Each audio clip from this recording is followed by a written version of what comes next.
Hello and welcome to episode 60 of Outnumbered the podcast. If you are super grossed out by today's episode, don't worry, we were too. We just want you to have this information so you can decide how to use it. So let's talk about parasites.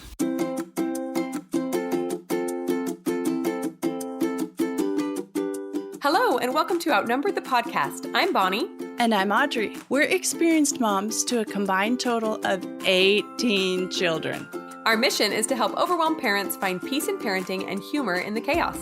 Come join us as we attempt uninterrupted conversation about parenting with joy and intention.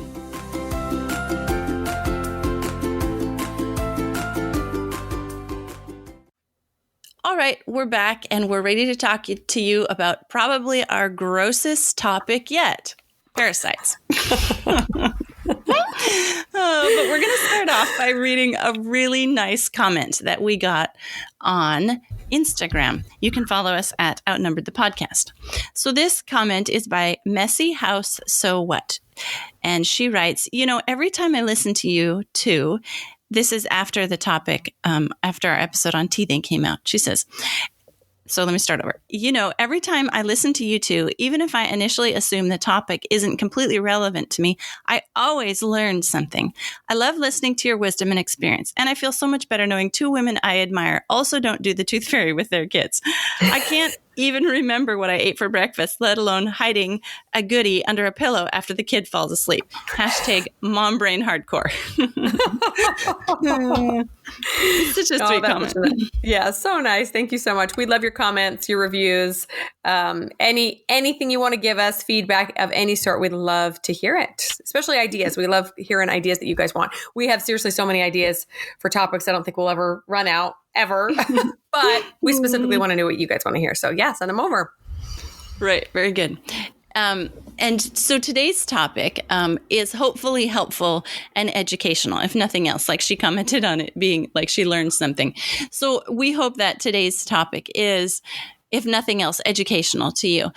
It is kind of icky. We are intending no shame with our topic today. We're just trying to be informative and school you or teach you or help you on a topic that has been life-changing or helpful for our own families.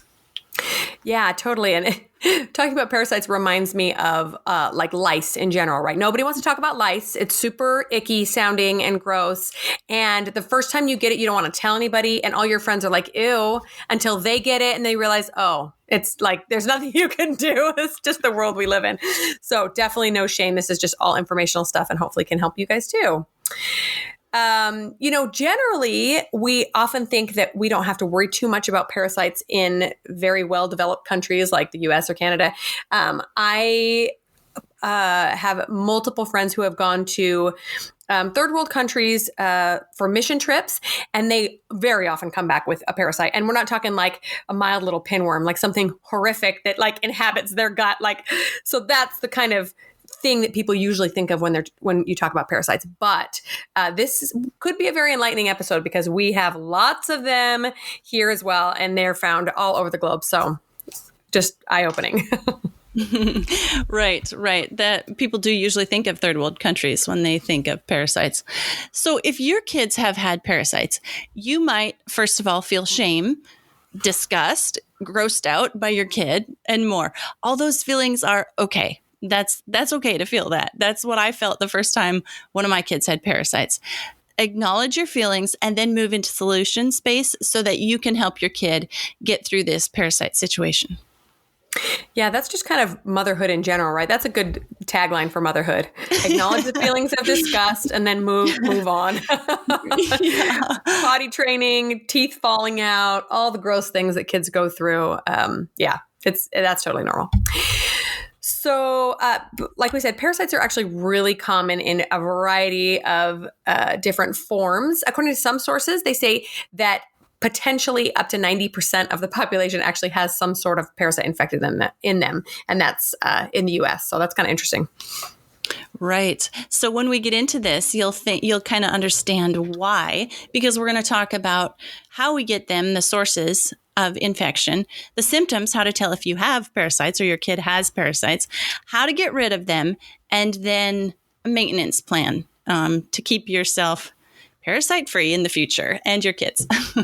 And just a side note, you guys probably can guess, we're not medical professionals, so none of this should be construed as medical advice, hard and fast medical advice. We're just moms sharing our own experiences and things that we've researched. So if you think you have a real medical problem with a parasite, go to the proper medical professionals. Right, exactly. So there are over 1,000 types of parasites. Wow. Now that's gross. Yeah. So 30% of parasites live in the digestive system, and 70% of parasites live somewhere else in the body. I found that incredible when I saw that statistic, because I thought most parasites inhabited the digestive system. So I learned something too. Same. I don't even really know how that works, how they would inhabit other areas of the body, but that's interesting. I have heard of parasites that are not in the digestive tract, but I just kind of assumed most of them were. Interesting. Right. So I guess there's 4 main classifications. So we're going to go through those for you guys. 4 classifications of parasites. The first kind is one-cell parasites, like protozoa. Some examples are diseases like malaria, tuberculosis, E. coli, other foodborne illnesses. Right. Yeah. And the second classification of parasites is roundworms. If you've heard of parasites in humans, this is probably what you think of, because this class includes pinworms, hookworms, whipworms, all the worm type parasites. Oh, barf. I know. Yeah. Gross. So number 3 are called trematodes or flukes. I think I'm pronouncing that right. So these come from raw fish, undercooked water plants, and are also carried by pets. These can also come from undercooked and contaminated meat, unwashed veggies, etc. There are some flukes that inhabit your liver, lungs, and blood. So that's informative for me too. Yeah. And the last kind is cestodes or tapeworms. Also, I don't know if I'm pronouncing that right. So tapeworms can be, in this class, cestodes or tapeworms, they can be from half an inch to 33 feet long. That really grossed me out when I read that. I'm going to go throw up now. No. I hope no one's eating their lunch while they're listening to this episode. Go fold laundry instead, right? Yeah. When you hear about people coming from foreign countries and having tapeworms and having parasites, very often they're these tapeworms that inhabit their intestine. So that's, I think, what most of us think of, but they come in a wide variety of shapes and sizes, apparently. Okay, so moving on, we're going to talk a little bit about how we get parasites. So there is this misconception that we eat or consume the parasite itself, and that's actually false. It's usually that we're ingesting these microscopic, teeny tiny eggs, which have been deposited on our food and haven't been washed off, and then they hatch inside of us. So that's, creepy. Right. So when you were talking about flukes, you mentioned a few of the sources of parasites. But when I was researching this to find the sources where parasites come from and where they live and where people get them from, there was so many. I could read a list for half an hour, the different ways that humans get parasites. So, if your kid has parasites, like the first time my kid had parasites, I thought, oh my goodness, I'm like the dirtiest mother in the whole world. Like, I must not bathe my kid often enough. No, wait. When I go through this list, a shortened list of the sources of parasites, you're going to realize that your kid can get parasites just by walking around. And so you could be like the cleanest, most sterile person, and there's still a good chance that your child could get parasites. Yeah. And if you ever go out into society, anyone else could have been contaminated and then just touch something and pass it on. So it is extremely common, just like picking up the common cold. We shouldn't be ashamed of that, and we shouldn't be ashamed of this either. So. Yeah. So some sources of parasites, it comes from foods like you talked about. If we eat raw fish, you and I both love sushi, and we try to eat at reputable restaurants. But anyway, raw fish can be a source. Undercooked beef, chicken, pork, unwashed or not properly washed vegetables. If you have pets in your house or outside, farm animals like we do, they carry parasites. And I'm going to talk about this later when we each share our personal experience, but we deworm, and most people who have pets and animals deworm their animals on a regular basis. Well, when your animals and pets are dewormed, those parasites and eggs come out. And if they're not properly disposed of, or even, if they are, as you are properly disposing them, you can pick up some of those parasites. Gross, but true. Yeah. Parasites can be transmitted by mosquitoes or other insects from one host to another. Parasites can be found in drinking water. Yes, in the US, yes, in chlorinated water, because some of these parasites have a hard shell that resists being killed by the chlorine. Children often transmit parasites to each other when they're playing. So one kid goes to the bathroom and doesn't wipe properly and doesn't wash their hands properly, and they go out and play with other kids in the daycare or on the playground or whatever, and they transmit it to each other. Or they touch something, and then your kid is the next kid along to the playground or to the library or to the McDonald's play place, whatever, and they can pick it up there. These little one-celled ones that we talked about at first, they can enter, they're like floating in the air, and they can enter through a cut, through a wound. You can breathe them in through your nostrils. So that's what I was meaning, like walking around, you can breathe in parasites. No one is safe. Don't worry, we're going to go on to how to get rid of them section. You got to stick around at least that far. You can get parasites from eating peanut butter. Yes, you can. And then, as you mentioned, travel is a common source of, yes, if you travel to third world countries. But as I was researching this, I was so grossed out to read about airplanes being a huge source of transmitting parasites from one person to another. Because yes, airplanes are cleaned in between flights, but they're not, what would be the proper word? Sanitized? Yeah. So yes, they go through and they pick up the trash and they throw things away and they, maybe wipe off the seats or change, clean the bathroom. But yeah, anyway. Well, and all that recirculated air, if there's airborne ones, forget about it. You're going to inhale them 100 times over. Yeah. Do you ever get off an airplane and just go, like you feel like you need to go have some sort of like chemical bath? Wash off everything you've just picked up on that plane. Yeah. I remember one time when my husband was traveling and it was a big travel scare. There was, what was it years ago? Some sort of virus. Swine flu, I think, that was going around. And they were saying, if you're traveling on an airplane, go home and don't touch anybody, shower, get all your clothes through that, whatever. So if sicknesses and flu, it's very common for somebody to get a cold after they travel on an airplane. That's pretty well documented. So if those kind of things can be transmitted and passed on airplanes, why not parasites? Yeah, totally. Okay, so a few symptoms of parasites in case you think that maybe you have lived a day on this earth and you might be infected. I'm just kidding. A few symptoms are stomach and intestinal complications, so gas, bloating, diarrhea, etc. Fatigue, skin disorders, allergies, mood or anxiety issues, sleep disturbances, weight or appetite problems, muscle joint pain, blood disorders, reproductive problems. So basically, there's a wide variety of symptoms. There are a few we're going to talk about that are pretty cut and dry for parasites, but very many of these could come from a million different things. So again, you never quite know what the source of it is, and which means that you sometimes will be surprised at how much better you feel after you do a cleanse. So if you are, trying to treat a child for some disease or some disorder or allergy or something, and it's just not working what you're doing, maybe do a parasite cleanse and then go back and try the other things again. Maybe there was something causing the remedy not to be working. Yeah, interesting. So you were listing the general symptoms of parasites, but some very specific symptoms that almost always mean parasites are, if you have a child that grinds their teeth at night, boom, that's a sign of parasites. And I was curious about why grinding their teeth at night in little kids, why is that a sign of parasites? Well, apparently, between 1 and 3 a.m., that's their most active time.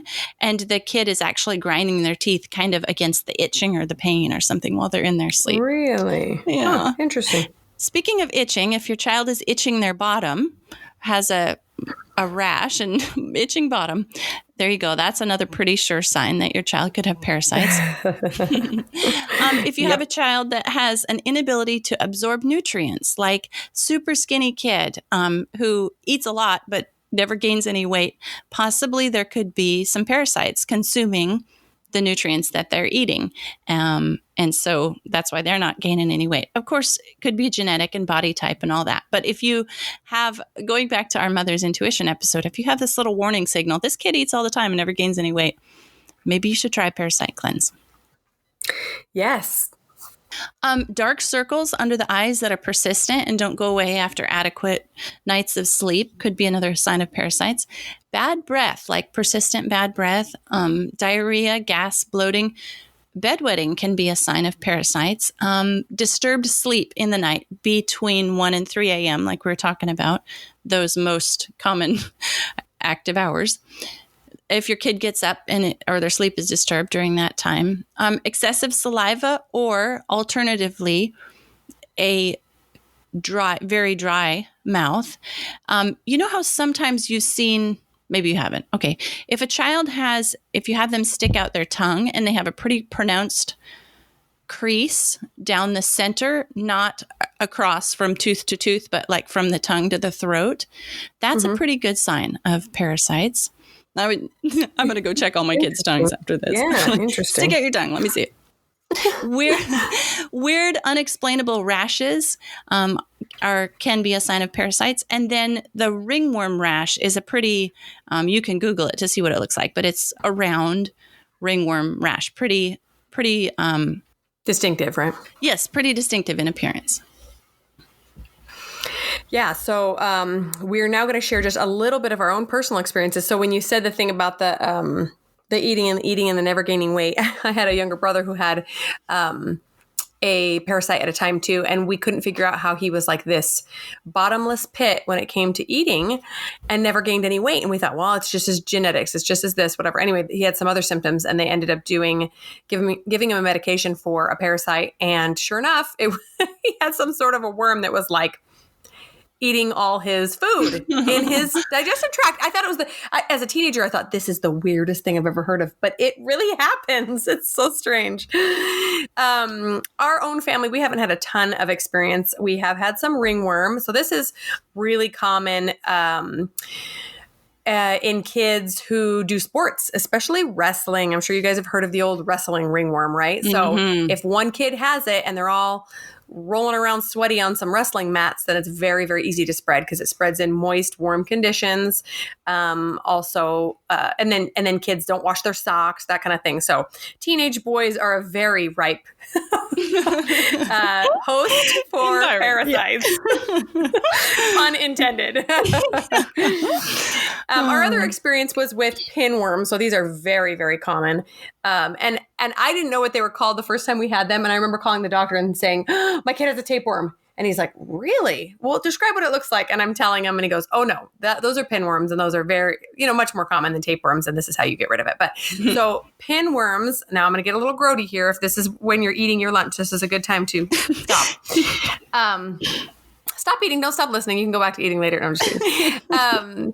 But one of the symptoms is actually seeing the worms come out of the anus. So this is very common in young kids who are running around, playing barefoot in dirt, etc. And they, and usually you find it when you're changing a diaper. So there's all kinds of things you can read up on how to make sure for real if your kid actually has it. But that's just one little symptom that is sure to gross out any mother. So yeah, that's just a little bit of our experience. Yeah. Yeah. Well, our personal experience with parasites is the first time, like my oldest kids, they had like all the signs of parasites, but we'd never had this before. And so I think probably they got it. We had a little stray kitten that came, and they were, of course, in love with this kitten. It wasn't in our home, but anyway, kids and kittens. And so my husband, we were walking somewhere, and one of them was complaining, my bottom hurts, I can't walk anymore. It's usually my feet hurt, I can't walk anymore. My bottom hurts, I can't walk anymore. And my husband is like, the light bulb went on. He's like, oh, we need to deworm our children. And even though one of my siblings had, I think it was, I don't know, a pinworm or a tapeworm. I don't know. I don't remember what it was. Obviously, I was too young to know much. I just remember my mom's horror. I didn't have much experience with it as a kid. And so, but my husband, he had a younger brother that was 12 years younger than him. He has a younger brother 12 years younger than him. So he was kind of up on raising little kids better than I was. So anyway, I've mentioned quite often that we live on a little farm, hobby farm kind of, and we have dairy animals, and we have cats, and we have chickens, we have rabbits. Well, we deworm all our animals on a regular basis. Otherwise, their hair gets kind of lackluster, or their feathers get kind of dull looking on the chickens. Their milk production goes down on our dairy animals. They get kind of skinny, lots of the same signs that people get. And so we just put our animals on a deworming program. And on a regular basis, we deworm our animals. Well, because we're deworming our animals, even though, we try to be as clean as we can, I'm sure that some of that gets picked up. I mean, my little kids run outside barefoot all the time, and they just do. Yeah, right. And so we just made it a protocol in our family that in the spring and in the fall, we take a parasite cleanse, the whole family, because if one person in the family has it, probably all the people in the family have it. And I'll talk more about how we get rid of them and why I'm comfortable with just deworming twice a year. Deworming. Anti-parasiting. Is there a nicer term for this than deworming? I don't know. I don't think so. It's just a grody thing in general. Oh. So because we use an herbal program, I'm comfortable with just doing it twice a year and not going to a doctor every single time and getting a medication. And then I know it's effective because in our personal experience, all my kids who are still growing have huge growth spurts after we do a parasite cleanse.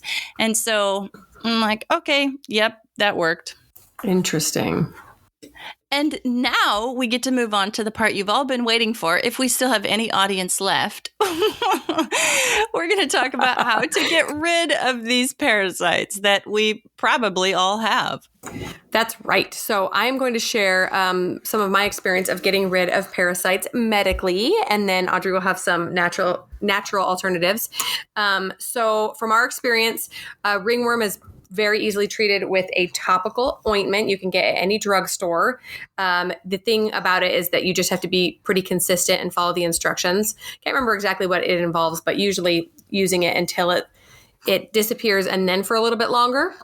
So you want to make sure you follow the instructions on that one and stay consistent. And then the other thing is the pinworms. There's an oral medication for this. And I believe you can buy it over the counter now. And usually it requires just one dosage, which is awesome. Sometimes they'll do one dosage and then recommend doing one more like a week or 10 days later, just to make sure that you get any eggs that hadn't hatched yet. But that was super duper easy. I've had to do it on multiple toddlers. So pretty simple. Yeah. I too have friends who are ministering in different countries, and one of my friends was telling us that he was in a South American country and knows all the signs of parasites. And when he gets them, he just goes down to the drugstore and picks up whatever medication is there for the parasites and does the cleanse, because he just expects it as a routine that it's going to happen.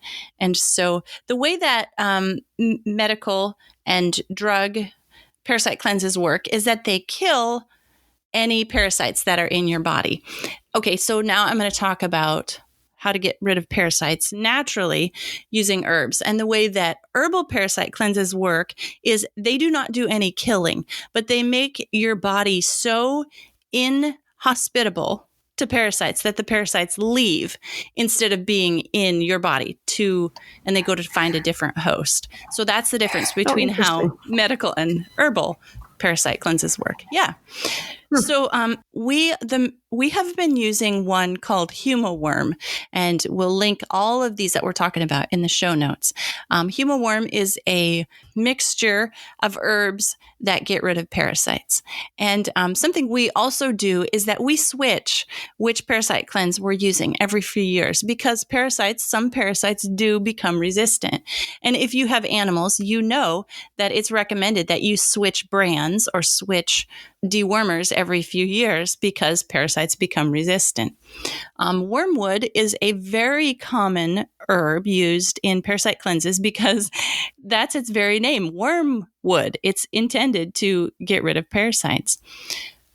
So anyway, I found another one we've used is called Paragon for kids. It's a specific one for kids. Ewww, I was telling Bonnie before we started recording, Ewww used to have an adult and a children dewormer parasite cleanse, whatever term we're going to use here, because some of the herbs are too strong for children.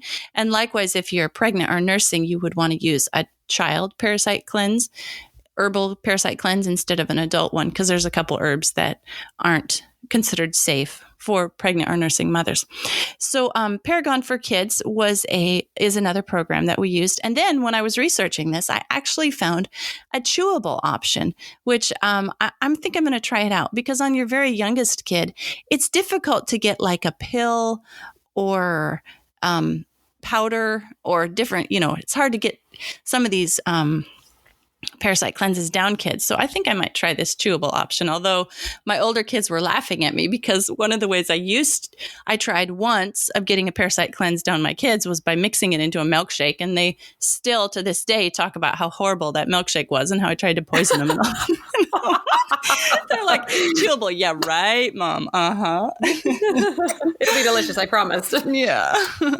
So with herbal parasite cleanses, some require diet alterations while you're doing this. And usually an herbal parasite cleanse is going to last longer than medical one, because it's not killing the parasites. It's just making your body inhabitable for them.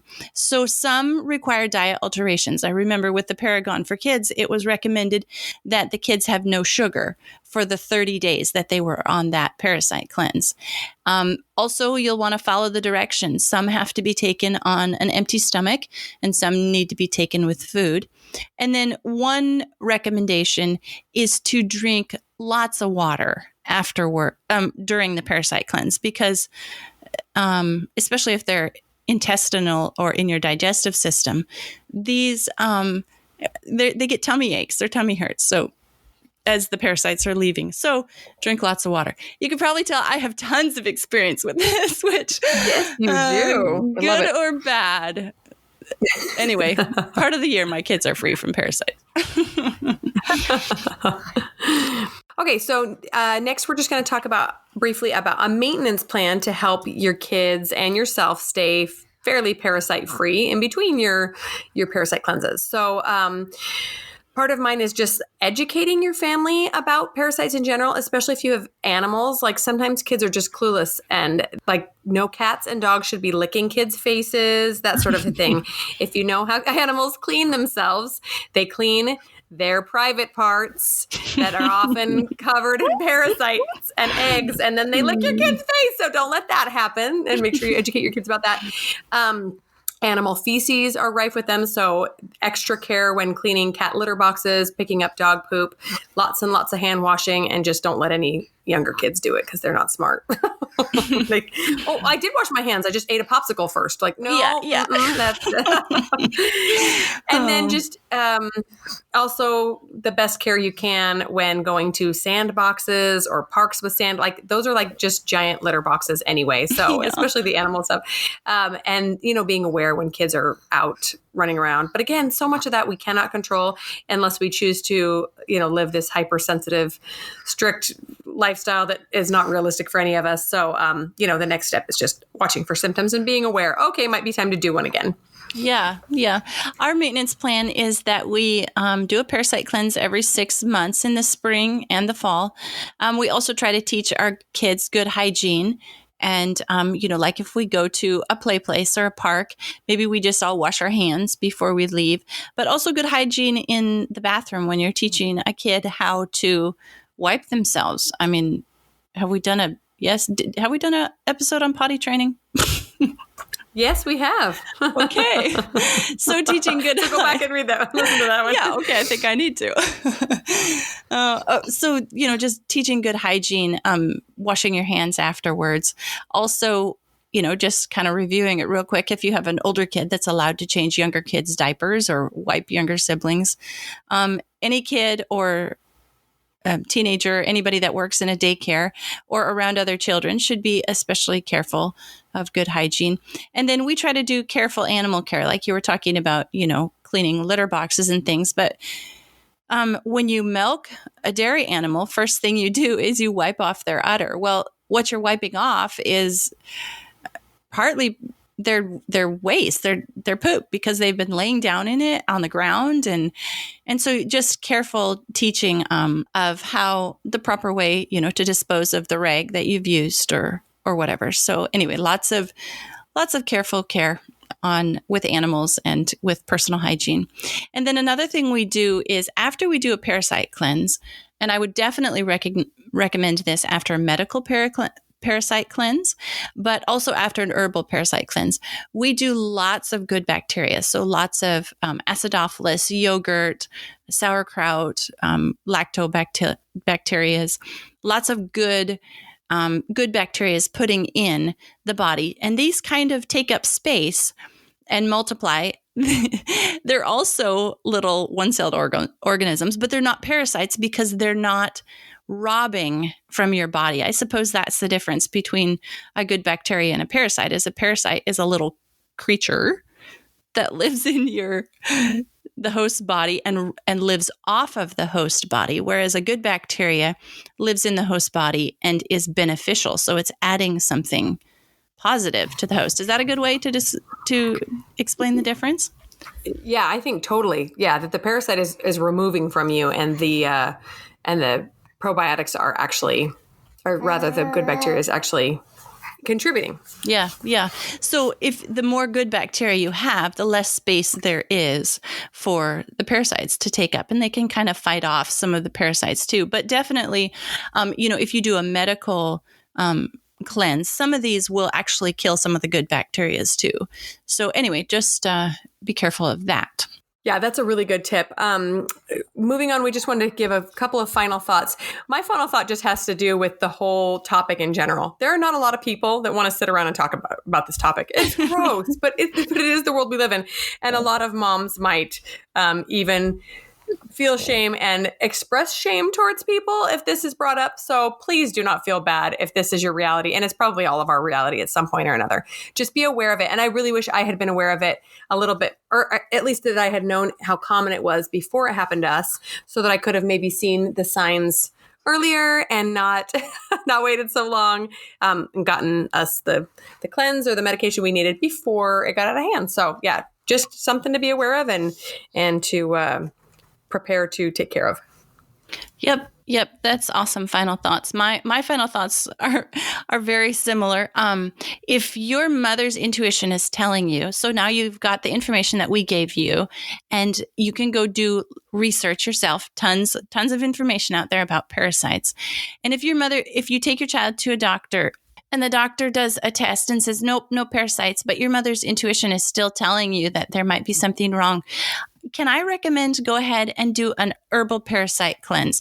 It's just herbs and it's not going to hurt your kid. They're just going to go right through their system. And if there is parasites, they'll go ahead and discourage them from living in your body too. Not that doctors are not, I'm not saying that doctors don't know what they're doing, but a lot of these parasites are so tiny that they are very easy to miss in an examination. Oh, yeah. Is what I'm trying to say. So my thought is just that an herbal parasite cleanse isn't going to hurt your kid, and it might do them a lot of good. So do your research, listen to your mother's intuition, and give it a whirl. Those are my final thoughts. Yeah, totally helpful. We hope this episode's been helpful. I know it's a little bit gross. I know it's not fun dinner conversation, but why not be aware of what's out there? And I'm totally curious to try. We have not done an actual herbal cleanse before, and so I'm totally curious to try and see if it helps any of some of these general symptoms that I've seen in my own kids. So can't hurt. Might help. Right. So the recommendations are, I'm going to link to that Ewww website, and I'm going to link to Paragon for Kids herbal cleanse that I mentioned, and I'm going to link to that chewable parasite cleanse. Although I have to admit, after I did the research for this episode, I said, okay, it's almost spring. We're going to go ahead and do another one because Mom is so grossed out by this research. So I'm going to be trying that chewable option on my littlest kids, and I'll let you know what they think of it. Yeah, let us know on Instagram so that we can all follow up and do the same thing. Will do. Thanks so much for tuning in. Did you know you can help the podcast in several ways? First up, we're on Patreon, and there are 3 different levels to support us there. Just head over to patreon.com/outnumbered. Next up, if you enjoyed this episode, please leave us a written review on iTunes. It helps other moms find the podcast and receive the help that you're enjoying. And finally, you can follow us on Instagram at Outnumbered the Podcast. We're always having fun over there, too. As usual, if you have any questions or ideas for future episodes, you can always reach us at outnumberthepodcast@gmail.com. Thanks for all your support. We'll talk to you next week. Okay, hopefully this kid isn't super loud. No talking. Hi, Dean. Oh, and you're poopy. Awesome. Okay, sorry. Keep going.